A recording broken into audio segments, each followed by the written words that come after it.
ہمارے ہاں دین کا، دینداری کا یہی تصور پایا جاتا ہے کہ کوئی دیندار ہوگا تو اس کا مطلب بہت زیادہ سخت، بہت زیادہ اسٹرکٹ، بہت زیادہ کوئی روڈ قسم کا اس کا بیہیویئر ہوگا. لوگوں کو ہنسنے سے بھی مسئلہ ہے کہ یہ کوئی ہنس رہا ہو تو کہتے ہیں یہ ہنس کیوں رہا ہے. اس سے بھی مسئلہ ہے، لوگوں کو ہنسنے سے بھی مسئلہ ہے کہ ہنس کیوں رہا ہے. رو رہا ہو تو بھی مسئلہ ہوگا کہ پاگل ہو گیا کیوں رو رہا ہے. ہنس رہا ہو تو بھی مسئلہ ہے. حدیث میں آتا ہے حضور علیہ الصلوۃ والسلام کے شمائل میں یہ بات لکھی ہے، دائم التبسم، آپ کے چہرے پر ہمیشہ مسکراہٹ ہوتی تھی. حضور کے چہرے پر ہمیشہ مسکراہٹ ہوتی تھی. تو اگر حضور علیہ الصلوۃ والسلام سخت مزاج ہوتے تو آپ کے چہرے پہ مسکراہٹ ہوتی.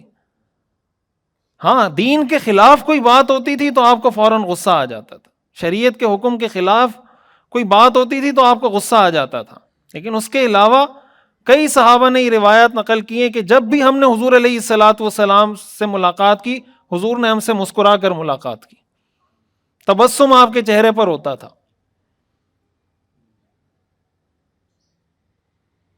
پھر حضور علیہ الصلوۃ والسلام کی زندگی کے مختلف حصے ہیں، ظاہر ہے ان سب پہ بات نہیں کی جا سکتی. آپ حکمران بھی تھے، آپ ایک لیڈر بھی تھے، آپ ایک سپہ سالار بھی تھے.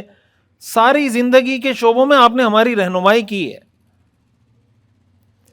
تو ہم یہ کوشش کریں کہ قرآن کو ہم ایز اے سسٹم ایکسیپٹ کریں کہ یہ قرآن ہے اور بس ہم نے اس قرآن پہ چلنا ہے، اسی میں ہماری کامیابی ہے. اور قرآن کا، دین کا وہ تصور پیش نہ کریں کہ لوگ دین سے دور ہوں. یا تو یہ ہے نا کہ آپ ٹھیک بات کر رہے ہوں، لوگ کہتے ہیں حق بات کڑوی ہوتی ہے. سچ بات کیا ہوتی ہے؟ بولتے ہیں نا لوگ، سچ بات کیا ہوتی ہے؟ کڑوی ہوتی ہے. جھوٹی بات اس سے بھی زیادہ کڑوی ہوتی ہے. آپ کو اگر کوئی کہے کہ آپ چور ہیں، آپ کو اچھا لگے گا برا لگے گا؟ بولیں، برا لگے گا نا. تو اگر کوئی آپ کو کہے اچھا آپ کو برا لگ رہا ہے، سچ کڑوا ہوتا ہے. آپ کو برا لگ رہا ہے نا، اس کا مطلب سچ کیا ہوتا ہے؟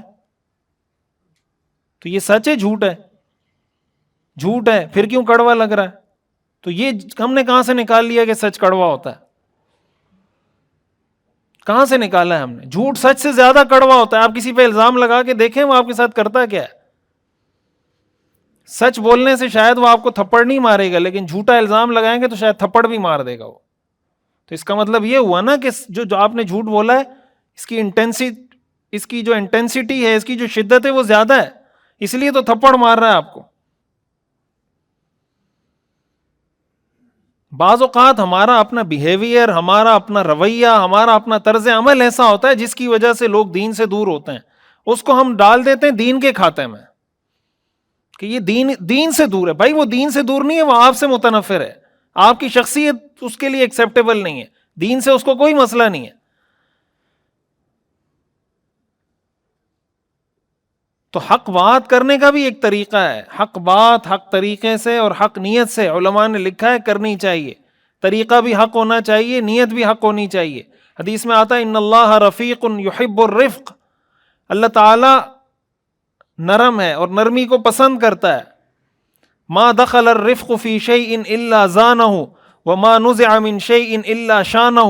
نرمی جہاں داخل ہوتی ہے اس کو خوبصورت بنا دیتی ہے، جہاں سے نرمی نکلتی ہے اس کو بدصورت بنا دیتی ہے. رسول اللہ صلی اللہ علیہ وسلم کے بارے میں اللہ نے ارشاد فرمایا فَبِمَا رَحْمَةٍ مِّنَ اللَّهِ لِنْتَ لَهُمْ. اللہ کی آپ پر رحمت ہے کہ آپ لوگوں کے ساتھ نرم مزاجی سے پیش آتے ہیں. وَلَوْ كُنْتَ فَظًّا غَلِيظَ الْقَلْبِ لَانفَضُّوا مِنْ حَوْلِكَ. اگر آپ سخت مزاج ہوتے، سخت دل ہوتے، یہ صحابہ آپ کے آس پاس سے اٹھ کے چلے جاتے. یہ کس کے بارے میں کہا جا رہا ہے؟ حضور کے بارے میں، کہ اگر آپ سخت مزاج ہوتے، سخت دل ہوتے تو کیا ہو جاتا؟ صحابہ آپ کے آس پاس سے، تو اگر صحابہ آس پاس سے اٹھ کے جاتے تو اس کا معاذ اللہ کیا مطلب کہ حضور کا پیغام حق نہیں تھا؟ پیغام تو حق تھا. اللہ نے یہ فرمایا کہ اگر مزاج کی سختی ہوتی صحابہ آپ کے قریب نہ آتے. اس کا مطلب صحابہ حضور کے قریب کیوں تھے؟ قرآن میں اللہ نے فرمایا فَبِمَا رَحْمَةٍ مِّنَ اللَّهِ لِنْتَ لَهُمْ وَلَوْ كُنْتَ فَظًّا غَلِيظَ الْقَلْبِ لَانفَضُّوا مِنْ حَوْلِكَ فَاعْفُ عَنْهُمْ وَاسْتَغْفِرْ لَهُمْ وَشَاوِرْهُمْ فِي الْأَمْرِ ان کو معاف کیا کریں، ان کے لیے مغفرت کی دعا کیا کریں، ان کے ساتھ مشورہ کیا کریں۔ حضور علیہ الصلاۃ والسلام صاحب وحی ہیں، آپ پہ وحی نازل ہوتی تھی، نبی کو مشورے کی کیا ضرورت ہے؟ بھائی جس کے پاس حضرت جبریل آ کے اللہ کا پیغام پہنچاتے ہیں اس کو کسی کے مشورے کی کیا ضرورت؟ لیکن اللہ نے فرمایا صحابہ سے مشورہ کریں، ان کو معاف کیا کریں، ان کے لیے مغفرت کی دعا کیا کریں۔ تو رسول اللہ صلی اللہ علیہ وسلم کی جو صحابہ کی جو حضور سے محبت تھی، اس کی بہت بڑی وجہ یہ تھی کہ حضور علیہ الصلاۃ والسلام کے مزاج میں بے جا سختی نہیں تھی۔ اور یہ قرآن میں اللہ نے کہا کہ اگر آپ کے مزاج میں سختی ہوتی یہ صحابہ آپ کے قریب نہ آتے۔